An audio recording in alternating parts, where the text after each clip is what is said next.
3PL is a third-party logistics center, and lots of different businesses use 3PLs to help grow their business. It's not just an Amazon thing. So I'm going to throw a little bit of a curveball because here on the Doughboys podcast, we want to give you all the information from both sides, right? We want to make sure you have all the information so you can make the best decision. If you don't trust them, like you think that they're going to steal your products or whatever your concern is, you have absolutely no business sending them hundreds of thousands of dollars worth of products. If you can't trust your prep center, go find a different one. Salud. Cheers, cheers, cheers. And welcome back to another installation of the Doughboys podcast. I'm your host, Flipping It with Cisco, and today I am just joined by one lovely, studly co-host, Alpha Logan. Logan, how is your day going, buddy? Really good. It's always good when we got a LaCroix. Got a lot of work done today with Alpha Candles. Having a great day, and I'm excited to dive into prep centers with you tonight. Oh, absolutely. So today we're going to talk all about prep centers. We're going to talk about why they're important, what you should expect from a prep center, what you should look for within a prep center, and again, just kind of reiterate why it's so important. But before we jump into all of that, I think we should definitely break down what a prep center is. So Logan, you being a past prep center owner, it's my claim to fame. I think you would be the best.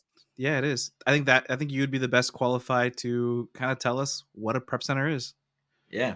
So first I'm going to break down what a 3PL is, because a prep center is really kind of a type of 3PL. 3PL is a third-party logistics center, and lots of different businesses use 3PLs to help grow their business. It's not just an Amazon thing. But basically, it's a third-party logistics center where you send inventory to them, and then they help handle your fulfillment. How this works in the context of Amazon is through what's called a prep center. And what you do is you send them your inventory, and they repackage it and send it into Amazon FBA on your behalf. Some of them will do FBM, handling returns, things like that. But like the primary use is going to be for handling your FBA shipments. Love it. Yeah. And kind of go into why it's so important for Amazon sellers to have this service being done for them. Yeah. I mean, the big thing is that you are outsourcing your prep. So a lot of times as you're looking to scale, prep can kind of become the bottleneck. And prep is something that can be outsourced pretty easily and fairly affordably. And we're going to get into how you can actually be saving money by outsourcing to a prep center. But it's one of the first things that I recommend people outsource as they're looking to grow whenever you no longer have enough time to spend sourcing on profitable inventory. Or honestly, if you're just feeling overworked and you want to kind of dial back, have some time to focus on other things, then a prep center is a great option. So the big thing is that it's going to be saving you time and allowing you to scale or just get back some of your time and freedom that you were probably seeking when you started the side hustle in the first place. And then you can also save money.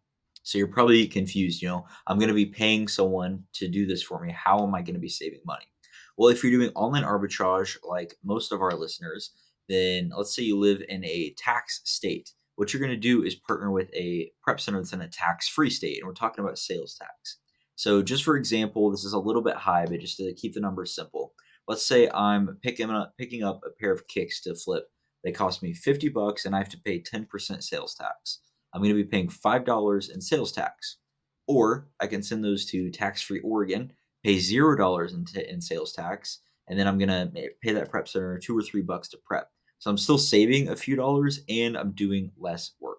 Yeah, 100%. And just to kind of add on top of what you were just kind of going, the national average sales tax across our nation is around 5.3. I think last time I looked at it.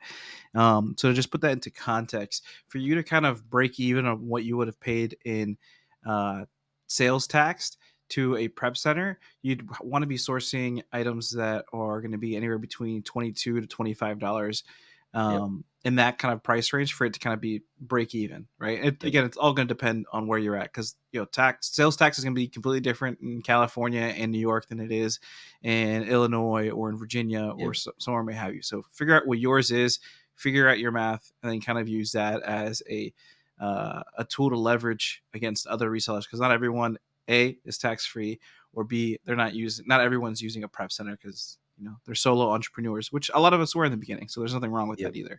Yeah, and if you want to figure out that number, you just look at the cost of goods, multiply it by whatever your sales tax is, and then if you're paying less than that on your prep rate, you're saving money. and you can kind of figure out what that break even point is based on your prep price and sales tax. For me, I think it was like 22 or 23 bucks. It was cheaper to send it to a prep center.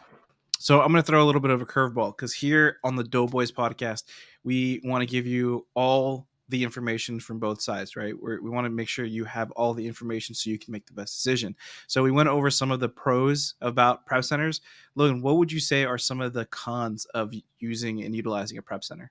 Yeah, so definitely a lot of pros. Some cons that might come to mind are, if you get stuck with a bad prep center or the wrong prep center. So we're going to dive into how to find the perfect one, how to find one that you can work with. But if you sign up with the wrong prep center, then it's just not going to be good for your business. Also, if you're used to, doing your own shipments and maybe shipping like every day, a lot of prep centers just ship once or twice a week. So you might be looking at a little bit slower turnaround on getting your inventory shipped out. So it kind of depends on where you're at, but that would be one. Those are the two that come to mind. There's also maybe going to be a bit of a learning curve, just kind of figuring out how to work with their systems. But most prep centers are really good about onboarding and helping you navigate all that. I want to take a quick moment to interrupt the podcast and talk about this video's sponsor, OA Alphas.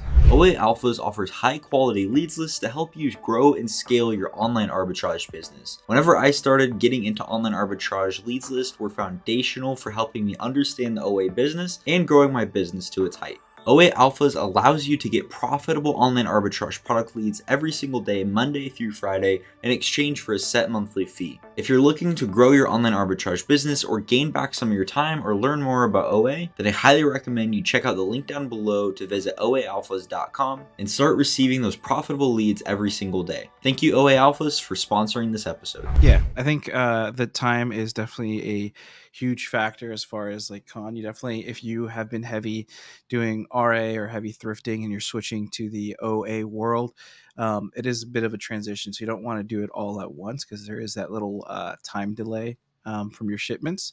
Obviously, you're going to have a little bit less control because you're not the one doing them. Dang, there was one that I had in mind that it just slipped my mind.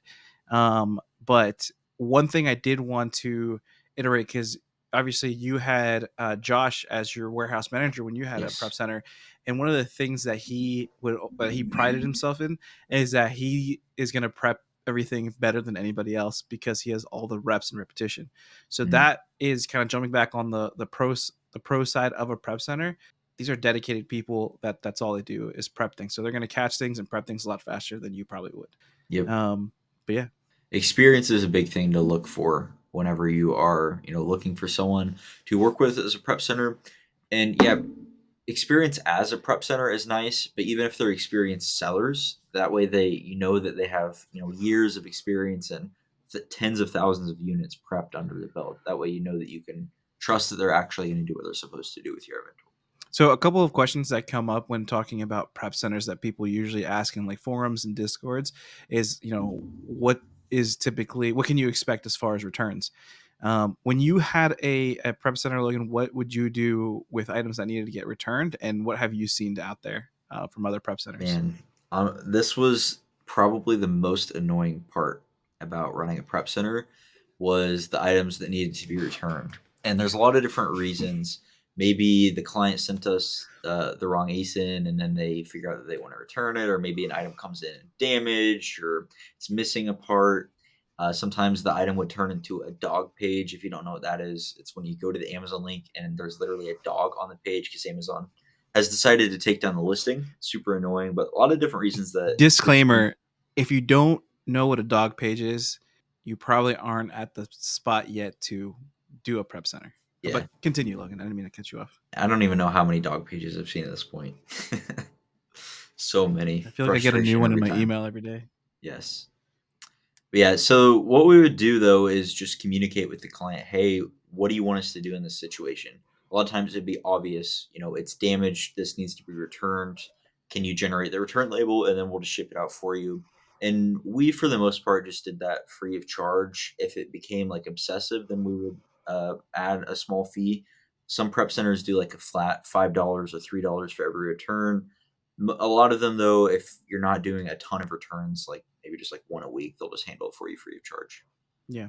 Now, what if, okay, so obviously small and light isn't a thing anymore, but what if your catalog is, primarily a lower average of sale items, Yeah. right? Like what if your niche is just items that are retail at like $10 to $20, and that's where you kind of are there things that prep centers can do to kind of help you out, or things that you can ask about?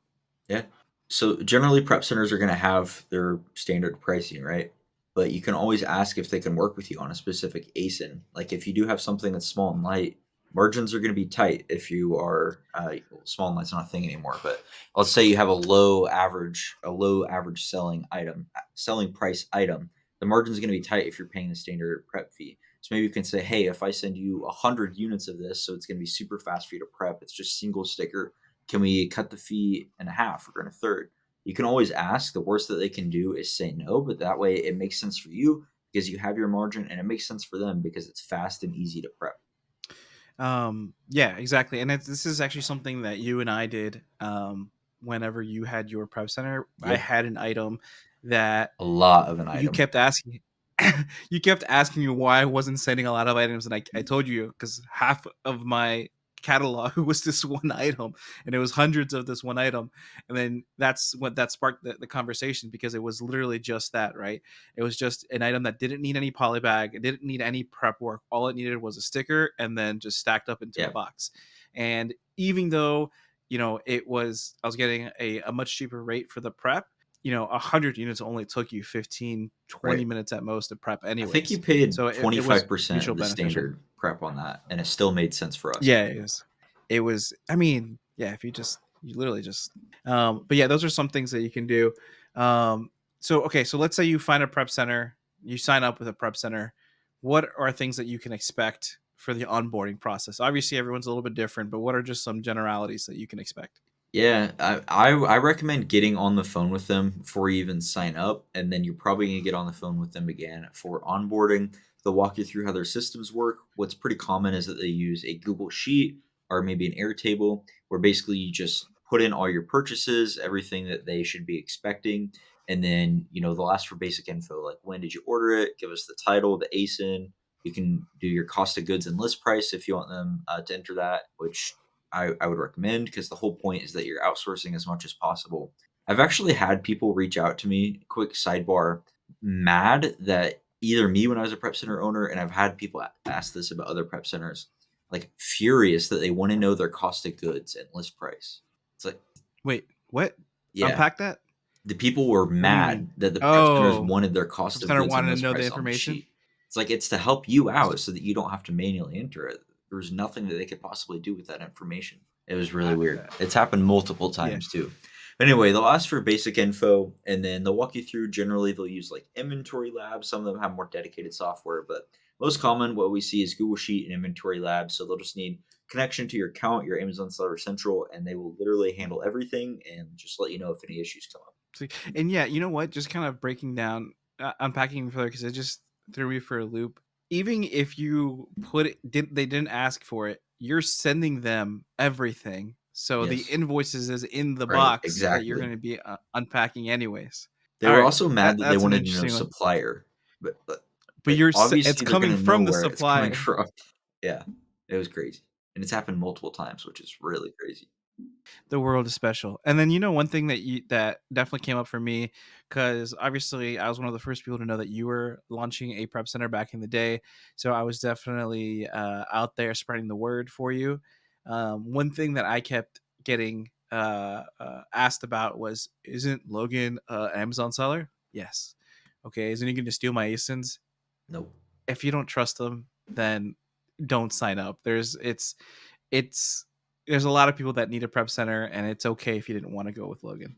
And there's a But that is lot definitely of a real people that thing. are Amazon sellers that have prep centers. And I mean, most people out there are good people, and you don't have to worry about them stealing your products. But here's the thing: if you don't trust them, like you think that they're gonna steal your products or whatever your concern is, you have absolutely no business sending them hundreds of thousands of dollars worth of products. If you can't trust your prep center, go find a different one.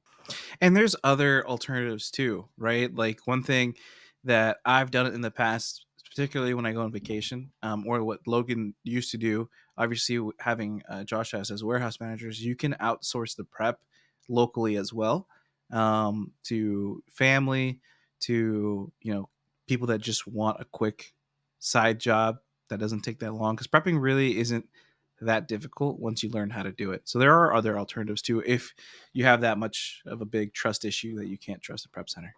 Absolutely. So, Cisco, what are some tips if someone is listening to this? They're like, all right, I want to go find a prep center. How do you recommend that they go about finding a good one to work with? So it's interesting because I've thought about this question because I'm thinking about how I used to look for a prep center. And, I saw a video one time that they said just Google prep centers in your area. And you can do that. Things do come up. Like when I did that search, what was it? Hero Prep came up. I think they're in Maine. Delaware Prep came up. I think they're in Delaware. Duh. No, Um, they're not. but they're not. Shut the front door. You're joking, right? I'm joking. They're in Delaware. I didn't know robots had sarcasm. But Somebody turned up my anyways, sarcasm dial today. the AI is working. Okay. Yes. Um, but yeah, so that's one way, right? So those two prep centers are pretty reputable, and they did come up on that Google search. But I mean, this community has a bunch of discords, has a bunch of people that are willing to help.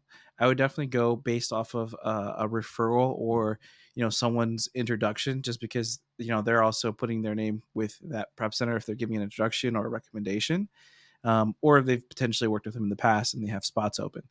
One person who I would say is the standard when it comes to prep centers, and the Doughboys were fortunate enough to interview him a couple of weeks back, is Chaz at Network Prep, Yeah. right? Shout out So Chaz.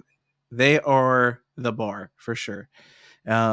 So I would just definitely reach out to your community and see who's using what, and then kind of go based off of there, and then also do your own due diligence, right? So there was obviously a situation last year, and it was funny, wasn't it around Q4 too, where everyone kind of Oh, freaked out? yes. Yep. So there was a prep center who was really someone's house, and they just started off the business, so they didn't really have a warehouse. It was just a house. So without the where, just house. And I guess they over promised and under delivered, and they were just accepting people left and right, no matter what. Which I mean, I appreciate the grind and the hustle, but then they got overwhelmed and they just ghosted people for a while, and it was in the midst of Q4, so a lot of It's people had their crazy. inventory. I don't think anybody's like really lost inventory for the most part. I mean, some people did like items here and there, but it ended up getting figured out. But it was just super delayed, just because they were. And Crazy. if you Google the address of the prep center, it was just a random house like on a hill. That's all it was. Crazy. So definitely do your due diligence, and like Yeah. Logan said, reach out to them Get if on the you phone are with them. planning to. If you're planning on sending $50,000 to $100,000 worth of units, which you probably are, Do your even research. think about do your research and even think about potentially flying out there and just introducing yourself. Yep. Absolutely. At a bare minimum, get on the phone with them, have a list of questions that you want to ask them. I'll link down below. We have a free guide that will help you find the perfect prep center. But like Cisco said, we both know Chaz, know he's a great dude. Highly recommend going with Network Prep. Yep. And so, Logan, is a prep center going to take you to the moon? Is it the vessel that's going to take you to the moon? A prep center alone cannot be the vessel to take you to the moon, but a prep center is certainly, or outsourcing your prep center is a great option to do that. A necessary component to going to the moon. I agree. I like that. I would say one thing that I would be wary about is allowing it to get too gamified, as far as like sending things in, because sometimes it's easy to become complacent, right? So you Mm, have no more yep. prep, you have all this extra time. Make sure you're using that extra time wisely. Maybe spending a little more time thoroughly sourcing. Maybe using that time to figure out creative ways to grow your capital, using that time to properly train a VA to network. Don't just use it to lay in bed and watch Netflix. Absolutely. Hope you guys got value out of this video. Catch you on the next one. Peace. Peace.